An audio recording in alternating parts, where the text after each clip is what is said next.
నమస్తే image news కి స్వాగతం. పోలవరం జిల్లా రంపచోడవరం డివిజన్ దేవీపట్నం మండలం గొందూరు గ్రామంలో వెలిసిన మాతృశ్రీ గండి పోచమ్మ తల్లి అమ్మవారి జాతర రంపచోడవరం ఎమ్మెల్యే మిర్యాల శిరీషాదేవి విజయభాస్కర్ దంపతుల ఆధ్వర్యంలో ఘనంగా ప్రారంభించడం జరిగింది. కార్యక్రమానికి ముఖ్య అతిథిగా party observer Kolluboina Srinivas Yadav, ST commission సభ్యులు గొర్ల సునీత పాల్గొనడం జరిగింది. ఈ సందర్భంగా ఎమ్మెల్యే దంపతులకు పోచమ్మ గండి గుడి చైర్మన్ మాలుగుల శ్రీనివాస్ రెడ్డి, ఈవో లక్ష్మీకుమార్ ఆధ్వర్యంలో ఘనంగా పూజా కార్యక్రమం నిర్వహించడం జరిగింది. ఈ సందర్భంగా అమ్మవారికి పట్టు వస్త్రాలు సమర్పించి జాతర ఘనంగా ఏర్పాటు చేయడానికి తమ వంతు సహాయంగా ఎమ్మెల్యే దంపతులు ₹1,00,000 విరాళంగా ప్రకటించడం జరిగింది. ఈ కార్యక్రమంలో టీడీపీ మండల అధ్యక్షులు గొల్ల చంటిబాబు, మాజీ మండల అధ్యక్షులు మరిచెట్ల బుజ్జిబాబు, బీజేపీ మండల అధ్యక్షులు కారం రామన్నదొర, జనసేన మండల అధ్యక్షులు దారపు రాయుడు, బీజేపీ ప్రధాన కార్యదర్శి అయినాల వెంకటేశ్వరరావు, మండల టీడీపీ సీనియర్ నాయకులు, కార్యకర్తలు, అభిమానులు, గ్రామస్తులు పాల్గొన్నారు. ఈ రోజు ప్రధానంగా ఉగాదిని పురస్కరించుకొని మా ఏజెన్సీ ప్రాంతంలో ప్రతి గ్రామంలో కూడా గ్రామ దేవతల యొక్క వారోత్సవాలు జరుగుతూ ఉన్నాయి. దానిలో భాగంగా ఎంతో ప్రతిష్ఠత పొందినటువంటి స్వయంభూ శ్రీ గండిపోచమ్మ అమ్మవారి యొక్క మహోత్సవాలు ఈ రోజు మొదలుకొని 5 రోజుల పాటు ఈ యొక్క మహోత్సవాలు జరుగుతూ ఉన్నాయి. అయితే ఇది గిరిజనుల ఆరాధ్య దైవం అండి. మీ అందరికీ కూడా తెలుసు, మన కూటమి ప్రభుత్వం ఏర్పడిన కొద్ది రోజుల్లోనే పోలవరం ప్రాజెక్టులో ముంపుకు గురవుతున్నటువంటి మన దేవీపట్నం మండలంలో వెలిసినటువంటి గండిపోచమ్మ అమ్మవారిని ప్రొటెక్షన్ వాల్స్ కోసం మేము ప్రపోజల్స్ పెట్టడం జరిగింది. అదే విధంగా ఆలయ ఈ పి గొందూరు గ్రామంలో ఉన్నటువంటి మన గండిపోచమ్మ అమ్మవారు చాలా ప్రసిద్ధత పొందినటువంటి అమ్మవారిని దర్శించుకోవడానికి ఇతర జిల్లాల నుంచి కూడా చాలా ప్రాంతాల నుంచి ప్రజలందరూ కూడా భారీ ఎత్తున రావడం జరుగుతుంది. కాకపోతే ఈ ప్రాజెక్ట్ వల్ల సంవత్సరానికి ఉన్నటువంటి 6-7 నెలలు కూడా అమ్మవారు వాటర్ లోనే మునిగిపోయి ఉంటారు. కేవలం 2-3 నెలలు మాత్రమే ఇలా సమ్మర్ లో, అది వర్షం లేకపోతే అమ్మవారి యొక్క దర్శనము జరుగుతుంది.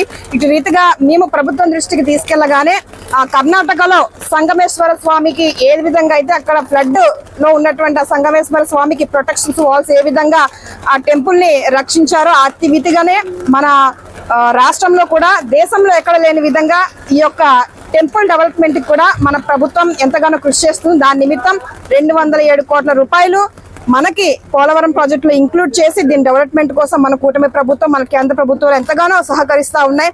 కాబట్టి నేను ఒకటే తెలియజేయాలనుకుంటున్నాను, కూటమి ప్రభుత్వం ఎంత చిత్తశుద్ధితో పనిచేస్తుందంటే ఏజెన్సీ ప్రాంత ప్రజలు నమ్మకాలని, మత విశ్వాసాలని, వాళ్ళ యొక్క ప్రతిదీ కూడా గమనించి గుర్తించి వాళ్ళకి మంచి విలువలు ఇవ్వడంతో పాటు ఈరోజు చూస్తే దేశంలోనే ఎక్కడ లేదండి, ఏ రాష్ట్రంలో కూడా లేని విధంగా రంపచోడవరం ఒకే ఒక నియోజకవర్గాన్ని ఒక జిల్లా చేశారు. అంటే ఏజెన్సీ ప్రాంతాన్ని ఇంకా డెవలప్ చేయాలి, ఇచ్చిన మాట నిలబెట్టుకోవాలని ముఖ్యమంత్రి గారు ఎంతో కృషి చేస్తూ ఉన్నారు. దానిలో భాగంగా ఈ రోజు ఏ రాష్ట్రంలో లేని విధంగా దేశంలోనే గొప్ప ఒక రోల్ మోడల్ గా చేయాలనేటువంటి ఉద్దేశంతో గండిపోచమ్మ అమ్మవారి యొక్క ఆలయాన్ని ఎంతో ప్రతిష్టాత్మకంగా రూపుదిద్దాలనేటువంటి ఒక మంచి ఆలోచనతో ముందుకెళ్తా ఉన్నారు.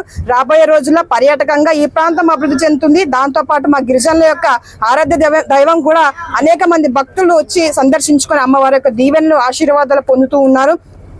కాబట్టి ఈ 5 రోజుల మహోత్సవాల్లో భారీ ఎత్తున ప్రజలందరూ కూడా వచ్చి మీరు ఏదైతే కోరికలు అమ్మవారిని కోరుకున్నారో ఖచ్చితంగా కోరికలన్నీ నెరవేర్చే అమ్మవారు కనుక మీరందరూ వచ్చి అమ్మవారిని దర్శించి మీ యొక్క కోరికలను కోరుకుంటే ఖచ్చితంగా అమ్మవారు ఆశీర్వాదాలు తీరుస్తారు. అదేవిధంగా ఉగాదిని పురస్కరించుకొని మీరు ఏదైతే ఆశపడుతున్నారో ప్రతి దానిలో విజయం చెందాలని, ఆనందంగా సంతోషంగా ఉండాలని కూటమి ప్రభుత్వానికి, అదేవిధంగా మన ముఖ్యమంత్రి గారికి ఎప్పుడు మీ సపోర్టు, ఆదరణ ఇట్లాగే ఉండాలని మనస్ఫూర్తిగా కోరుకుంటున్నాను.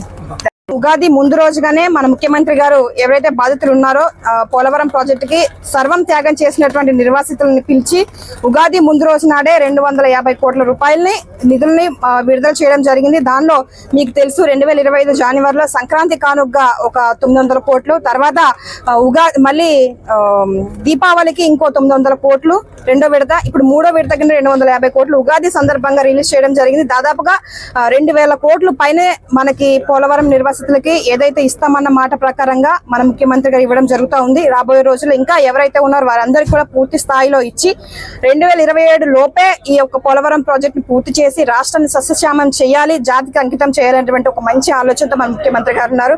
దాని దిశగా ఎమ్మెల్యేలుగా మేము కూడా సహకరిస్తూ ప్రజలకి ఎంతగానో సపోర్ట్ ఉండి ముందుకెళ్తా ఉన్నాం. ఈ రోజు ఆ డబ్బులు పడడం వల్ల నిర్వాసితులకి ఎంతగానో వాళ్ళ కళ్ళల్లో ఆనందం మేము చూస్తూ ఉన్నాము. ప్రజలందరూ కూడా భారీ ఎత్తున ముఖ్యమంత్రి గారికి హర్షం వ్యక్తం చేస్తా ఉన్నారు.